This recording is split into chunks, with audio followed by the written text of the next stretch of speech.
Hey, class. So I want to give you a quick orientation to the two primary documents that you're reading for this week. And the first one I want to talk to you about is Lincoln's message of appeal to border state representatives in favor of compensated emancipation. Now, what is Lincoln talking about when what do we mean, or what did Lincoln mean when he's talking about border state residents? Or border state representatives, what he's talking who he's talking to in this appeal, or the representatives from the states that that were in the Union, that slavery still existed. So the Union, Lincoln did keep states in the Union where slavery existed, most famously Kentucky, also Missouri, Maryland, and surprisingly Delaware. But the border states that he's talking about in particular is Missouri, because it's a border state. It borders with Kansas. And, we're at a point yet where there's not a lot of population between, say, Kansas and California. So Missouri, we don't think of Missouri as a border state in 2023, but in 1862 it was. And note the date. July 12th, 1862. Well, as you'll find out when you listen to the podcast, if you haven't already, this comes first, I think, in Blackboard. The Peninsula Campaign of McClellan has failed by July 12th, 1862. McClellan had come close to taking Richmond. Ultimately, he had been thrown back from Richmond. We see the rise of Robert E. Lee, and I talk about it in the podcast that you'll listen to this week. So the date's really important here. McClellan has failed to take Richmond, and the Confederacy has lived to fight another day. So Lincoln's trying to figure out what to do.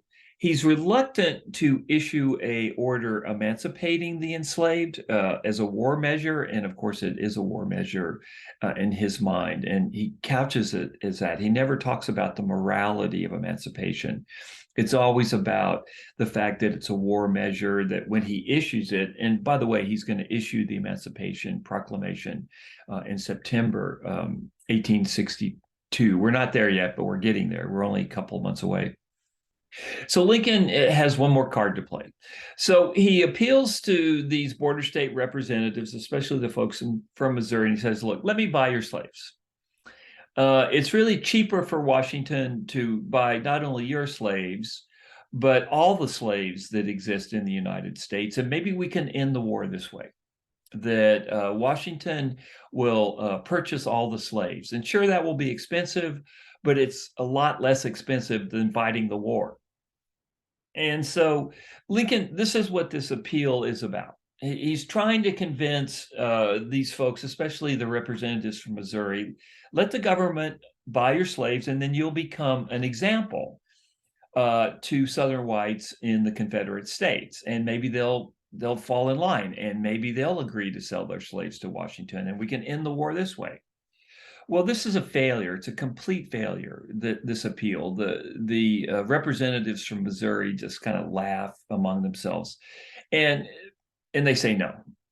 And this was a major turning point on the road to emancipation, because now Lincoln realizes, hey, even folks that own slaves who are pro-union, such as those in Kentucky and Missouri and Maryland and Delaware, and there were unionists, there were people that supported the Union that owned slaves. Even those folks wouldn't sell their slaves to the Washington. They wouldn't give up their slaves. And these are folks that supported the Union. So this is a major milestone in Lincoln's thinking and his decision now to move towards the Emancipation Proclamation. So what you're seeing in this appeal is Lincoln's thinking, but realize that it doesn't work. It doesn't work, and that's a key, the key point. Now, the other document that I want you to look at, very, very short, is Lincoln's letter to Horace Greeley. And what had happened is Horace Greeley, he was the editor of the New York Tribune, and I guess in today's world, he had a very important public voice. It would be like someone that owned Fox or CNN or MSNBC, something along those lines. So not only was it a New York paper, it was a national paper. And he wrote an editorial asking Lincoln what he was going to do. The war's not going well, especially in the East. And he had written this editorial called "The Prayer of 20 Millions," asking Lincoln, "What's your game plan here?" And again, note the date. Lincoln answers this letter on August 22nd, 1862. Key point: by this time, Lincoln had decided he needed to issue an Emancipation Proclamation. Okay, but he hasn't told the public yet. He's kept it secret. He's kept it secret. So, key point: look at the date, August 22nd, 1862. After the failure of the Peninsula Campaign, after the failure of the appeal to the border state residents or representatives, Lincoln has on his own decided that he is going to issue an executive order as a war measure, ending slavery. And of course, by ending slavery, he is eventually going to take away the labor force of the South. And we'll talk about the contours of the Emancipation Proclamation shortly. We're not there yet. As you probably know, it didn't free one slave the day it was issued. It was a promissory note. Lincoln, the Union Army, has to move into the South before the Emancipation Proclamation really is in effect, but I'm getting ahead of the story. Okay, let's go back to August 22nd, 1862. Nobody outside of Lincoln's inner circle knows that Lincoln is contemplating the Emancipation Proclamation. In fact, he's decided to issue it. And so when Lincoln writes this letter, and it's a public letter, it's not a private letter. It's printed in the New York Tribune. And so basically, this is a public message that Lincoln is sending with this letter. Okay, so it's not a private letter between two individuals. And what I want you to look at is how many times in this letter does Lincoln say, "Save the Union"? What this is Lincoln is laying the groundwork for the Emancipation Proclamation with this letter, although Greeley doesn't know it yet, and the American public doesn't know it yet. And but it's the first time that Lincoln even talks about the possibility of emancipation. But he also says, "Hey, if I could end the Civil War without freeing any slaves, I would do that as well." So look at this letter carefully, because again, what Lincoln is doing is laying the public opinion groundwork for the Emancipation Proclamation. And he's basically saying, although folks don't know it yet, that he's decided to issue a presidential order emancipating the enslaved, but he's doing it as a war measure to save the Union, right? It's not a moral decision.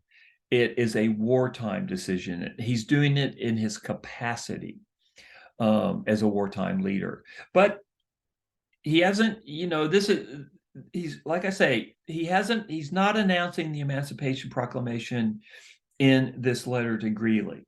He's just laying the groundwork for what's going to come after the Battle of Antietam.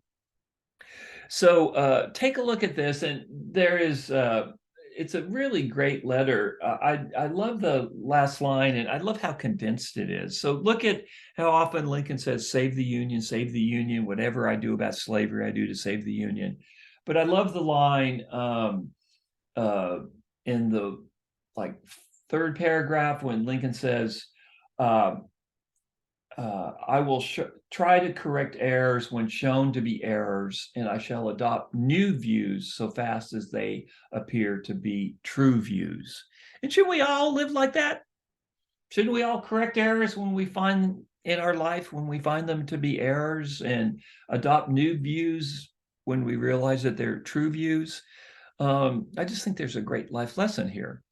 And of course, note the last line. What does Lincoln say about slavery and about his personal wishes versus his official wishes? So read this letter, extremely important, and realizing basically Lincoln, he's laying the groundwork for public opinion, explaining what will come down the pike in a couple of weeks with the Emancipation Proclamation.